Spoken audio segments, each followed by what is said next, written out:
The original iPhone came out in 2007, and in the 17 years since then, the product has changed dramatically. So let's find out how that happened. But first, I'd like to thank our sponsor Paperlike, which turns the slippery glass on your iPad into a textured surface that feels like paper thanks to their proprietary nanodots, which are tiny microbeads that add resistance and texture when using Apple Pencil, making the display feel like tactile paper while also doubling as a matte screen protector. If you draw or take notes on iPad, using Paperlike is a no-brainer, since it provides more control and helps to prevent oversliding. The screen protector works with new and old iPads, and you can check it out at paperlike.com by tapping the link in the comments. Now let's start with the original iPhone model, which was simply called iPhone, but is now referred to as iPhone 2G, since it ran on AT&T's 2G Edge network. It was incredibly expensive at the time, starting at $499 with a 2-year contract, which put the total cost somewhere around $1,200. It was also incredibly slow, since the 2G network had average speeds of about 200 kilobits per second. This model was missing a front camera, video recording, and even copy and paste. It was also only available in the US and restricted to AT&T, which limited its sales potential. Despite this, Apple managed to sell over 6 million iPhones, capturing 6.5% of the worldwide smartphone market. The following year, in 2008, Steve Jobs revealed iPhone 3G. It had a much lower starting price of $199 and was available in more than 70 countries. It had a plastic back that was slightly thicker than the previous iPhone and ran on AT&T's 3G network, making its cellular speeds 3 to 4 times faster. And Apple accomplished this without sacrificing battery life. iPhone 3G actually had more standby time and 2G talk time than the previous model, while also adding GPS for more accurate location tracking. This is also when Apple made a push into the enterprise market by adding a long list of data and security features that companies needed. Apple went on to sell almost 12 million iPhone 3G units, doubling the previous model. In 2009, Apple introduced iPhone's first S update with iPhone 3GS.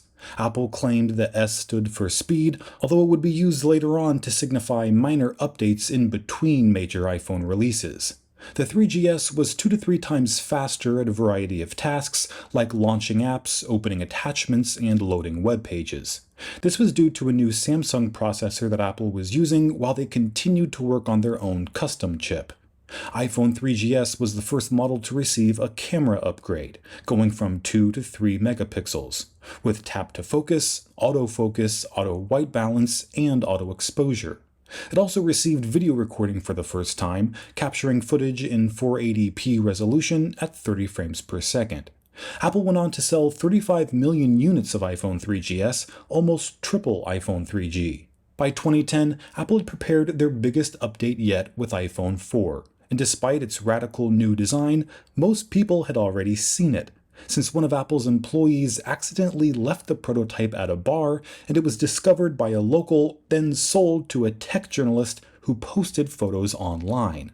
That's why Jobs said this during its introduction. Now, stop me if you've already seen this.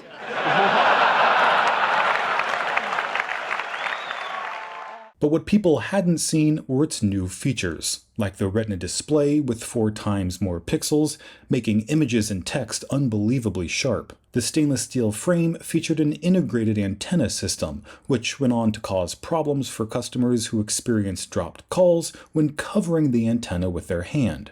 A user actually emailed Steve Jobs about the issue, and he famously replied, "Just avoid holding it in that way." As calls for a recall over this antenna issue grew, Apple held a press conference defending themselves, where they offered free cases for all iPhone 4 users.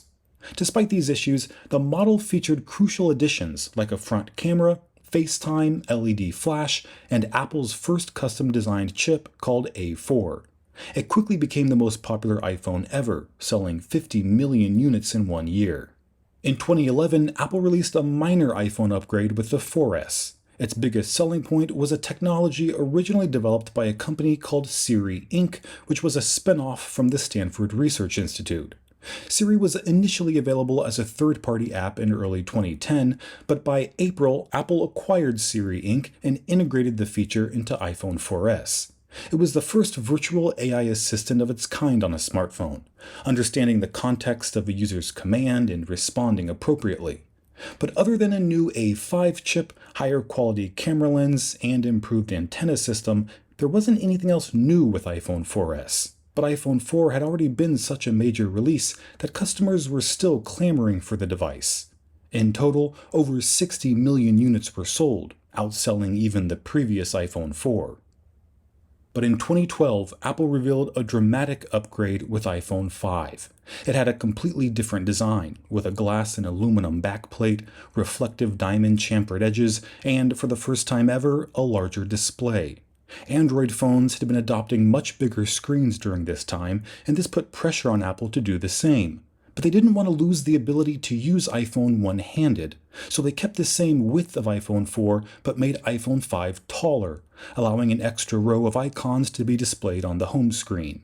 They even made an ad showing a thumb reaching every corner of the display. This gave users more screen real estate without making it difficult to use one-handed. In fact, even though the display was larger, the overall size of the device was 12% smaller by volume, mainly because it was 18% thinner than iPhone 4S.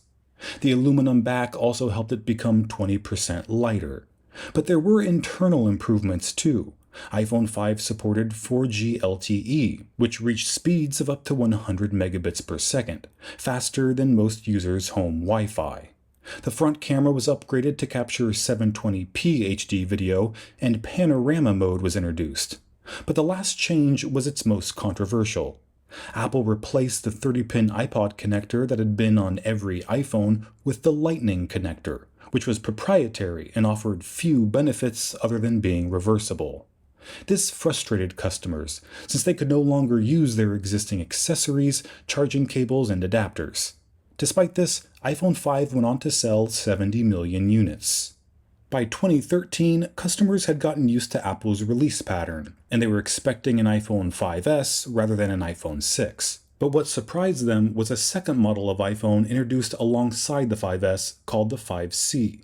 It was the first time Apple released two new models simultaneously, and each was aimed at a different market. The 5S was Apple's typical top-of-the-line smartphone, and its main feature was a fingerprint reader called Touch ID, allowing users to use a finger to unlock their device and make App Store purchases instead of typing a password. It also had two LEDs for flash and slow-motion video, plus a new motion coprocessor that tracked activities like walking, running, or cycling while using very little battery. But more interestingly was Apple's new strategy with iPhone 5C. It was a lower-cost alternative to the flagship 5S, and it targeted the more budget-conscious market, whose customers typically chose Android over iOS due to affordability. The 5C itself was essentially the previous iPhone 5 in a colorful plastic instead of metal. It even had the previous generation A6 chip. So customers assumed it would be substantially less expensive than the 5S, and at first glance, it was. Priced at $99, it was half the cost of the 5S. But this was at a time when iPhones were still being subsidized by phone carriers and therefore locked into a 2-year contract. The true price of the 5C with no contract was $549, while the 5S was $649, a difference that's much less significant. Considering spending just $100 more would get you the latest technology with a premium design, most customers chose the 5S over the 5C. This caught Apple by surprise, and while they never released specific sales numbers, analysts estimated 24 million 5C units were sold compared to 52 million for the 5S. In total, the combined sales of iPhone 5S and 5C hardly broke the previous year. iPhone's sales had slowed dramatically year over year, and many blamed it on Apple's refusal to compete with Android on screen size. The display on the Samsung Galaxy 4 was 5 inches. The HTC One measured in at 4.7 inches. The Google Nexus 5 was 4.95 inches, and the LG G2 was 5.2 inches. These made iPhone's 4-inch display look tiny in comparison. So in 2014, Apple made a statement by introducing iPhone 6 and 6 Plus with the biggest displays yet. Not only was this the first time we saw an iPhone with a screen larger than 4 inches, but it was the first time we saw Apple introduce two flagship models, the 6 with a 4.7-inch display and the 6 Plus with a 5.5-inch display. This meant the devices would be nearly impossible to use one-handed, a design goal that was important to Apple. So they implemented a software solution called Reachability, where double tapping the home button would slide the display content down, putting it in reach of your thumb. But these models did more than add larger displays. They featured higher resolution panels with improved contrast ratio and color accuracy, and a design that would be the thinnest ever, even today, at just 6.9 millimeters. Because the devices themselves were larger, they could fit bigger batteries, which delivered 4 more hours of talk time and 2 more hours of internet usage. An NFC chip was added to enable wireless payments with Apple Pay, and for the first time ever, users could navigate the home screen in landscape mode.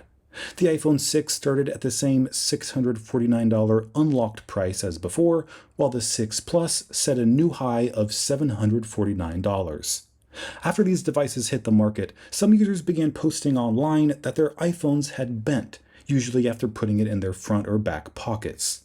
The reports showed visibly warped iPhones, particularly around the volume buttons where the aluminum frame was thinner. The issue quickly gained traction on social media, with hashtag #BendGate trending on Twitter. The drama escalated when popular YouTube channel Unbox Therapy posted a video titled iPhone 6 Plus Bend Test. It went viral, garnering millions of views and fueling the controversy. Apple eventually issued a statement claiming the bending issue was extremely rare and that only 9 customers had formally reported a bent iPhone 6 or 6 Plus. They invited third-party labs to test the product's robustness, and that's exactly what Consumer Reports did.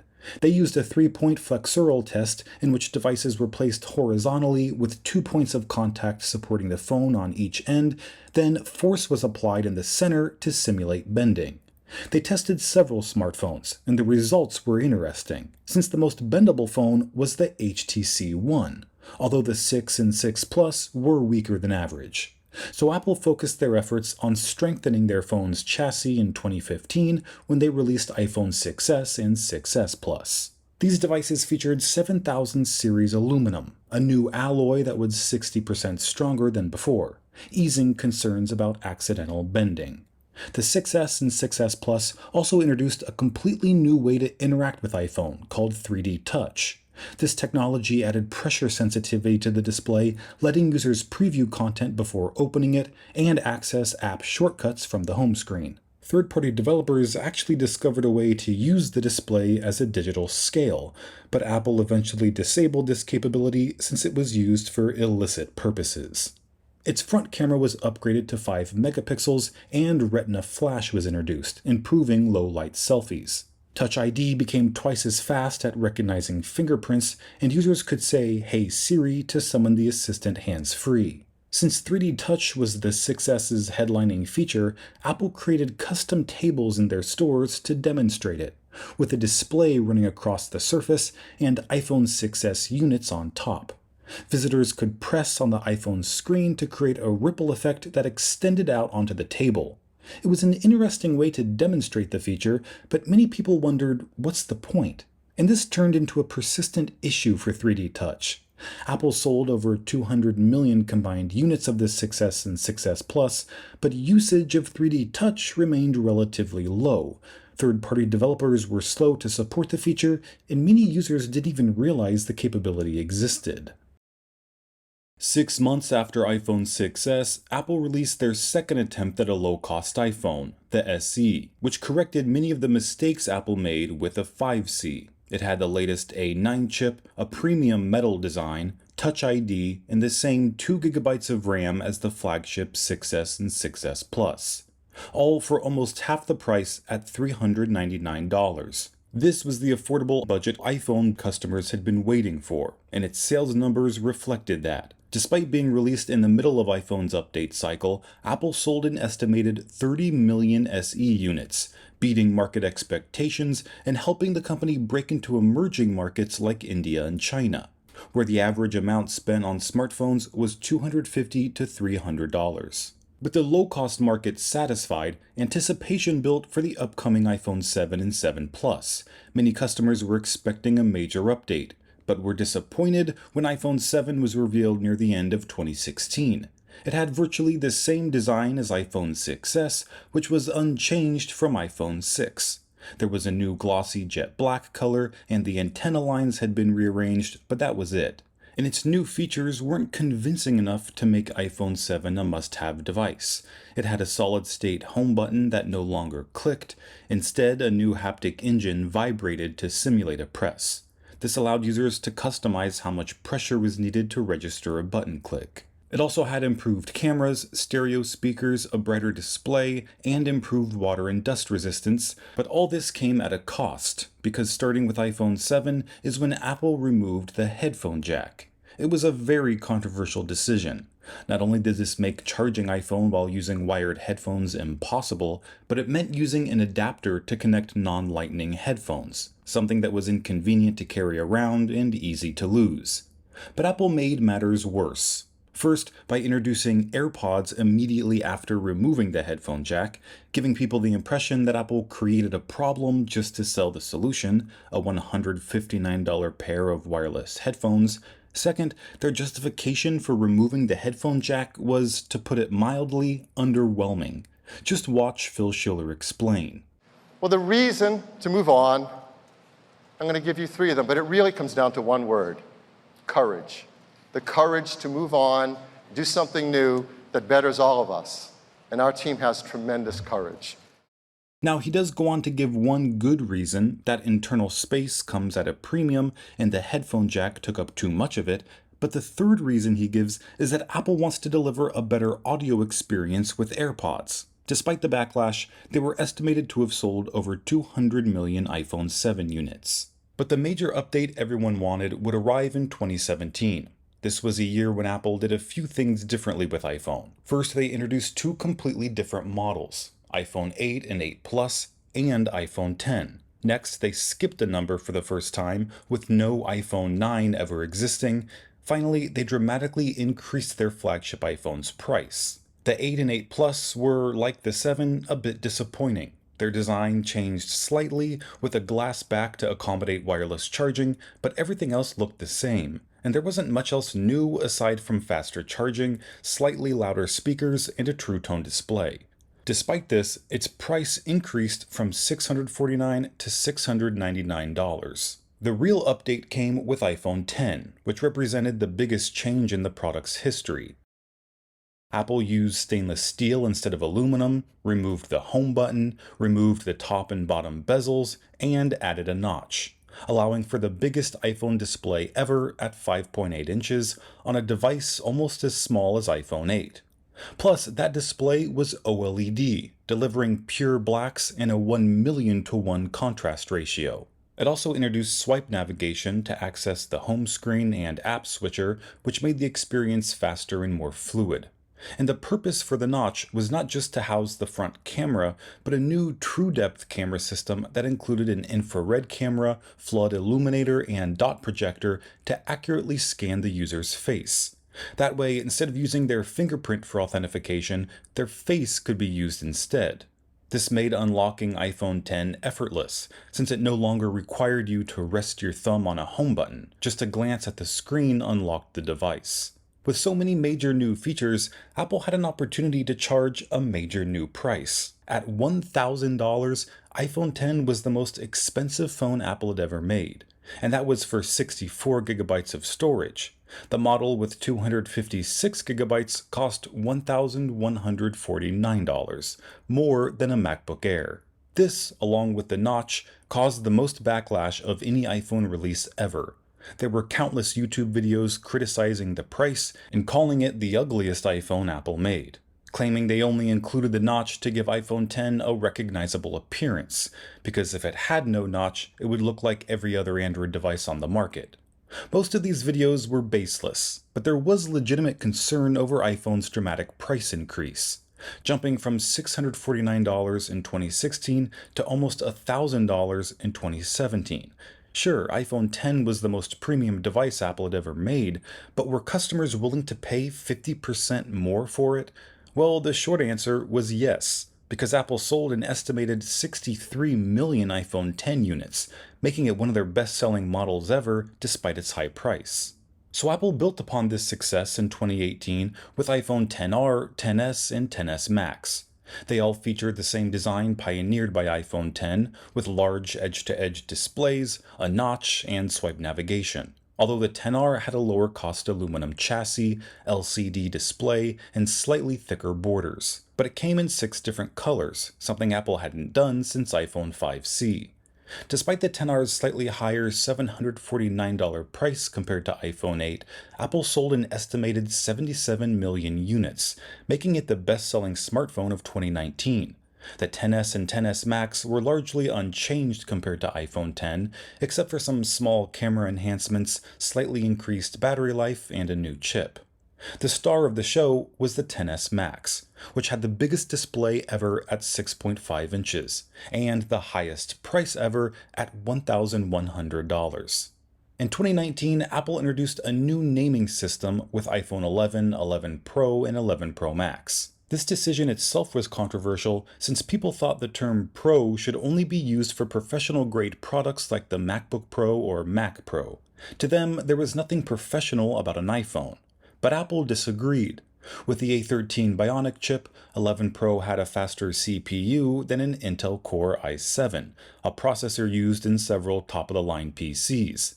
Its camera system was also upgraded with an ultra-wide lens, delivering a 4 times optical zoom range, while Deep Fusion utilized a new machine learning technique for photo processing that produced images on par with professional camera lenses. For Apple, this was enough to give it the Pro name, while the iPhone 11 was updated with new colors, a wide-angle lens, a higher quality selfie camera, and a lower $699 starting price. All these models also had improved battery life.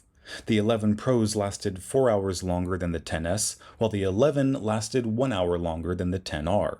But all these models were missing a feature introduced with the 6S, 3D Touch.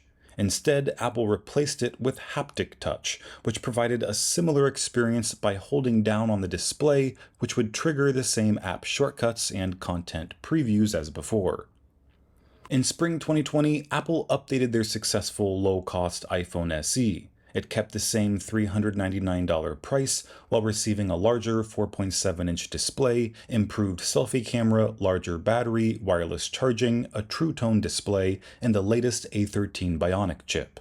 Later that fall, Apple introduced 4 new flagship iPhone models, the largest lineup ever, with iPhone 12 mini, 12, 12 Pro, and 12 Pro Max. This was the first generation to include MagSafe and 5G, which Tim Cook wasn't afraid to mention. Today, we're bringing 5G to iPhone. 5G, 5G, 5G, 5G, 5G, 5G, 5G, 5G. This was also the first time Apple made a mini iPhone, caving to pressure from users who complained, mostly online, about iPhones growing larger with each passing year, making them less portable and less comfortable to hold. The 12 mini delivered a fairly large 5.4-inch display in a chassis almost as small as an iPhone 5. While communities online embraced its small size, customers in the real world didn't. Its sales performance fell below Apple's expectations. They cut production of the 12 mini at the beginning of 2021 and ended production altogether by June, all while the 12 and 12 Pro models saw success.